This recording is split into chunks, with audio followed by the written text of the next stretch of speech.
Hello. You guys good? Rocky, over here. Hi. How are you? I'm good. How are you? How's the cold treating you? Oh, we actually got off the plane yesterday, and we're like, wow, this is warm compared to Colorado. We're in the negatives right now, so. Well, obviously Saturday. I assume you always thought you would get back to the title and get another title shot, but now that it's here and it is fight week, it's only a few days away. The hard part's behind you in prep. So, what are the emotions now that you're only a few days away from another title fight? I'm excited. Honestly, for me, like, in my mind, like, I know the world title's there, but, like, it's just another fight. It's just another stepping stone. And, you know, this last year has been one of the best years of my life. And so I'm more motivated than ever, completely embracing this journey, and I'm having fun. When you say best year of your life, is that because, like, of you and Tisha, you know, you welcomed a new addition in your family, Yes. you're fighting for the title, so or is it just everything all together? It's everything, you know. I feel like, but the biggest part is Alea. Having Alea, like, it's just a game changer. You know, my motivation is completely different. My purpose is completely different. Everybody's like, oh, you've been away from the octagon for a year. How does that affect you? Like, it doesn't feel like a year at all. Like, I feel like that fight with Ketlin just happened, but so much has happened. And, you know, I say it's important to, yeah, you got to have fun in the gym. You got to do things as an athlete, but it's also important to be a person. And this year was being the person. I mean, I cannot even explain it. I mean, if the smile on my face in all these interviews doesn't say enough, like. When you say the addition of her is a game changer to you, like, what do you mean by that exactly? I'm her greatest teacher, right?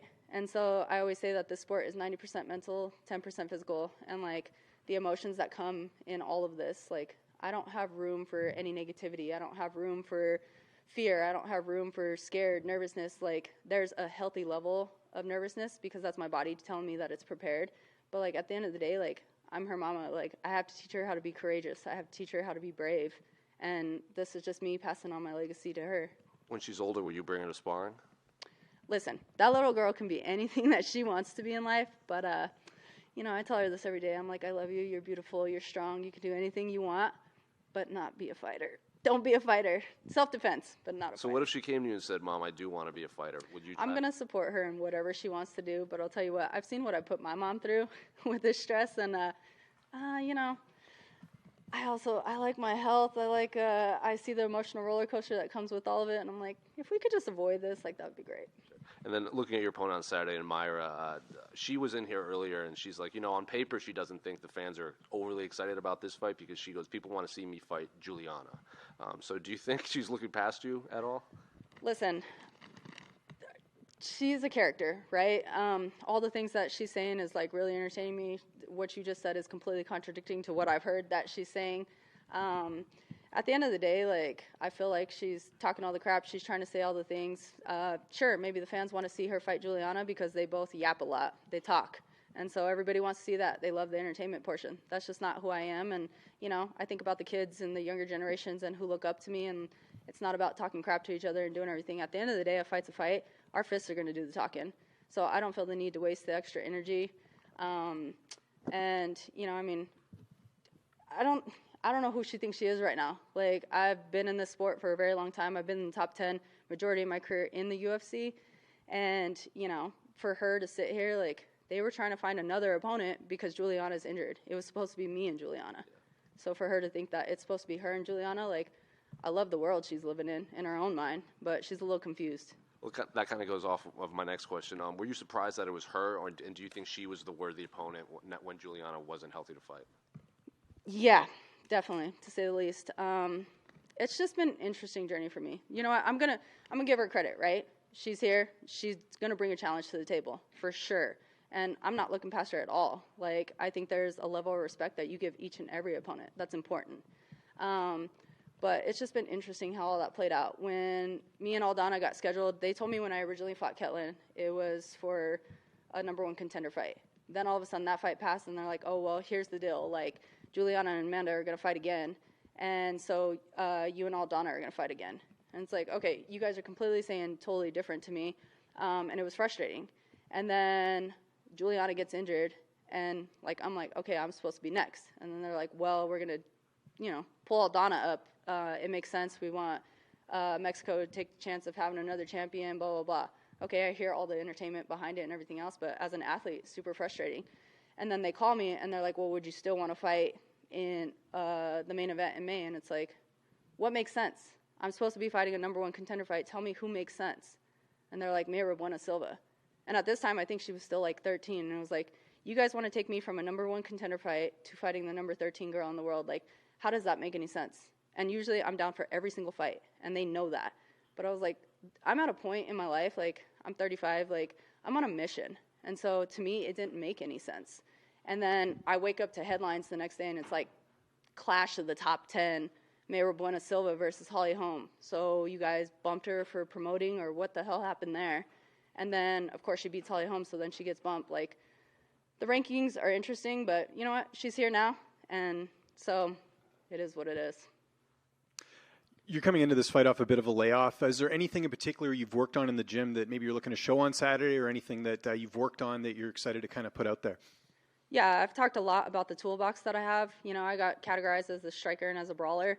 You know, I'm a well-rounded mixed martial artist. And so my biggest thing this fight camp, you know, we've done the work. We've done everything that we've needed to. We've prepared in all the ways. But my biggest thing as a person and as an athlete was to slow down and actually open up that toolbox. I have not had the opportunity, or like, you know, I go back to the drawing board every time and I reset, or I look at things in my fights and I'm like, oh, I should have done this or whatever. Like, there's always more expectation from myself, and I get frustrated. And so my biggest thing this camp was just completely like having fun and opening that toolbox. And, you know, it's super exciting because not only am I recharged as an individual and like just being a brand new mom and a different motivation, but like I found a different side of me in the gym, and I can feel it in my entire being. Like, I'm just so excited to showcase that to the world. What do you think of the fact that a lot of her wins are by submission? I think 70% of her victories are by submission. The last submission loss for you, I think, was in Invicta in 2012, if I'm not mistaken. Do you look at that stuff as far as the style matchup and just knowing, like, you're pretty durable and tough to take out? Even Nunes, it was a 5th-round stoppage on you, right? Like I said, I'm a well-rounded mixed martial artist. I'm not just this brawler. Like, okay, cool, I have a granite chin. Like, I can take some punches. I can throw some punches. But there's so much more to me. I'm not just in the gym just constantly striking. Like, I have my own submission wins. You know what I mean? Like, when I decide to make my mind and put my mind to whatever it is, I truly feel like I'm going to accomplish that. And so there's some days that I've come in and I'm like, oh, okay, I've taken short notice fights and I'm exhausted, and I've gone for the submission and I got those submission wins. When I fought Ashley Evans Smith, like, there was no way that fight was going to go another round. That cut was completely to my skull, and they were going to stop it. And it was just like, I heard my coaches yell urgency. I seen the blood pouring, and I was like, I have to go. And so, you know, that was me making up my mind. But if I'm going to strike, I'm going to strike. If I want to fight up against the fence, I'm going to fight up against the fence. If I want to wrestle, I have great wrestling. Jiu-jitsu, oh, trust me, I have a pretty wicked ground game. And just last one for me, I don't know if you pay attention to this stuff. Do you know you're the betting underdog going into this fight? I've always been the underdog. Always. Does that surprise you just with your experience? I mean, you've been on The Ultimate Fighter, you fought for a title, so I'm guessing not, no. No, I've always been the dark horse in women's MMA, and that's completely fine. I thrive on people underestimating me. And, you know, I feel like I've actually been the gatekeeper for a really long time at the 135 division. There's always going to be someone new, up and coming and rising, and they're dangerous and this, that, or another. And they're like, okay, here's Raquel. Like, here's what she looks like. You have to get through her, and once you get through here, then you're on to your next step. And I always, like, break their game plan in that. Raquel, can you just contrast this title fight compared to the last time around? You know, you're coming off the big injury with the leg break and stuff. You're going to Brazil. This seems to be a much happier, version of yourself. You talked about the kid, more comfortable climate. Does this feel just like much more right for you compared to last time? Yeah, you know, I'm huge in believing when the stars align, and I feel like the stars have truly aligned. Like, everybody's journey looks different. Back then, of course, as an athlete, like, that's what I wanted back then. But it wasn't my time, and it's as simple as that. I've grown tremendously as a person and as an athlete, and, you know, I mean, as frustrating that was, like you said, I came off of major injuries. I came off of an 18-month layoff. I had total major reconstructive shoulder surgery. They throw me into the biggest profile fight of my career, and, like, there was just a lot going on, and I always say, you know, you can go to the gym and you can put in all the hard work, you can take all the supplements, eat completely right, but if your head and your heart ain't right, it doesn't matter. And that's what my career looked like. And so, you know, that fight's in the past. Like, I'm not looking back in the rearview mirror. I know a lot has changed for me. I'm on a 5-fight win streak for a reason, and it's my time now. Yeah, and I mean, there was so much criticism too around your corner and the team from that last fight and stuff. When you kind of look back on that, does that seem like it was, you know, a positive moment? And do you kind of just, what's your perspective on that all those years later now? everything happens for a reason, and I truly believe that. My team went through a lot. A lot of people on the outside, like, they don't know the behind the scenes. It's kind of that iceberg effect, right? Like, you see what's above the water, you don't see what's below. And the things that happened in that fight and what was said in my corner and the decisions that were made, like, those guys, I don't just choose different coaches every other day or like, oh, hey, you're available this weekend, can you corner me? Like, we're a second family. We're built on trust and loyalty, and like, that's something huge to me. And my coaches know me better than I know myself sometimes. And they know the athlete I am. So the decisions that were made, like, I 100% stand behind that. In reality, I had all the control. You know what I mean? Like, if I wanted out of there, like, that was completely up to me. I voiced something out loud to my coaches and to my second family, and they made a decision based off of that. But, like, we've worked through all that, and, like, we've gone through the motions. The world beat us into the ground for it. They try to say whatever, and at the end of the day, like, none of that matters. And just last one for me. This is just the second women's bantamweight title fight ever that hasn't featured Amanda Nunes or Ronda Rousey. The other one was Misha and Holly. And you've been here through all of that. What does it kind of say that, Amanda, Ronda are long gone at this point, and here you are fighting for a belt again? Yeah, I mean, I've been asked so many different questions, and of course Amanda's forever going to have her credit. Ronda's forever going to have her credit. They've done some wonderful things, and props to them. But at the end of the day, like, Amanda made her choice, and she retired, and, like, the chapter's closed. Like, it's up for grabs again. And there's so much worthy talent in this division and whatnot, and my time is now. But the same way that everybody felt a void when Ronda left, and then Amanda came in and replaced that, now everybody feels a void when Amanda's gone, and, like, now I get to come in and replace that. And everybody's journey is going to look different. Everybody's success is going to look completely different. Raquel, right here to your right. Just kind of building off that a little, I know you said it's in the rear view, but is there any part of you that wishes this second title opportunity could have come against Amanda so that you could have, taken what you've built over the years since that and kind of gotten that one back? 100%. 100%. But, I mean, everything happens for a reason, and so who knows? Maybe Amanda, like, isn't fully done. I mean, Ronda said she was done, and then Ronda came back and tried to give it another shot. You never know what's going to happen, but at the end of the day, we're here now. My opponent is Bueno Silva, and that's what I'm looking forward to, and, just being me and going out there and accomplishing my ultimate goal. Is it more difficult to follow in the footsteps of a dominant champion like this? Like, do you feel like you're going to have to really go out and get a few title defenses and really put your stamp on the division? You know what? I feel like I just need to simply be me. Like I said, everybody's journey is completely different. Nobody's going to look the same. Everybody has their own successes in their absolute own way. And for me, like, this is just 14 years of hard work, sweat, tears, the blood, sweat, tears, dedication, like, everything, the climbing up, the falling down, like, it's all just coming together, and, like, that belt is just a resemblance of that. But for me, like, I've honestly already won in life. Like, I am truly blessed. I'm thankful to be here. Like, I live a really cool life. I have an amazing opportunity to do this. And at the end of the day, like, it's just me continuing to build my legacy and have something to pass on to my daughter. Thank you. Raquel, love the hat. Thanks. Is that a custom dealie, or is that a official merch? You want to plug that, or? Yeah, I made these, I think it was last Pride Month. I had these for sale, but these are my Team Rocky swag, so they were a limited edition. My flight got all jacked up yesterday, and I absolutely lost my luggage, so kind of just hanging out. I'm like, all right, we got to cover the hair and do all the things. It's a good look. Thanks. Regarding the hat, then, what are your thoughts on being the co-main event to a headliner featuring Sean Strickland, a guy who's made some controversial, I'd say, offensive comments about the gay and lesbian community? I mean, do you have any feeling about that?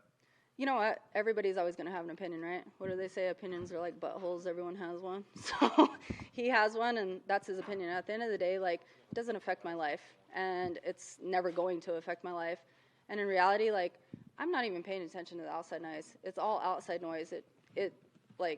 It doesn't matter to me. I feel like the world is the way it is because people make their comments and do all the stupid stuff. But, it's what keeps it interesting. So I personally don't care. I'm focused on my ultimate goal. I'm focused on myself. And, like, I can't even tell you who else is on the card because that's how focused I am on just what I'm going to do. Thanks. And any pick for the main event, then? Yeah, not Sean Strickland. I'm just kidding. So you mentioned that you felt like an underdog coming into a lot of these fights. How did you mentally shift your perspective from feeling like a perpetual underdog to feeling like you can become a world champion now? I don't pay attention to that, you know? I mean, I feel like if you don't have haters, you're not doing something right. And people have always, like, doubted me, and that's completely fine. It's just more motivation. Like, it gives me a good laugh at the end of the day. They doubt me. They tell me how I should quit, how I suck, how I'm boring. Like, I don't even know the things that I've caught. And then every time I get my hand raised, I'm like, oh, eat that. Like, it doesn't matter, because at the end of the day, I mean, that's just the people's opinions. It's statistics. It's what people want to see. I mean, I've been an athlete my whole life. I'm a freaking sports fan. It's the same thing if you have a team and you're just like, oh, we really want this team to win. You know what I mean? And that's what it comes down to. But it doesn't define me as an athlete. It doesn't define me as a person. Just as you mentioned, so much of this being a mental game, and looking at Saturday as trying to just categorize it as just another fight, was that the perspective going into your last championship fight? And tell me a bit about the contrast. Was it kind of be-all, end-all back in 2018? It was. I mean, I honestly cannot tell you where my mental state was back in 2018. It was literally all over the board. I was all over the board. I was coming off a long layoff. I wanted to feel like myself again. I had frustration after frustration, setback after setback. I was developing medical issues. It was one thing after another after another. And as a fighter, it was like, man, I just want to be me. As a person, like, and being a warrior, like, I just wanted to be me. And so it was like, in my mind, I was going to be world champ. Like, in my mind, I was going to be world champion. In my heart, I didn't feel half of anything. I didn't feel it in my entire being because everything was so unaligned. But it was going to happen somehow. And now the big difference is I feel it in every part of me. Like, my mind is right. My heart is right. My freaking spirit is right. My motivation is on a different level. Like, I just feel 100% different.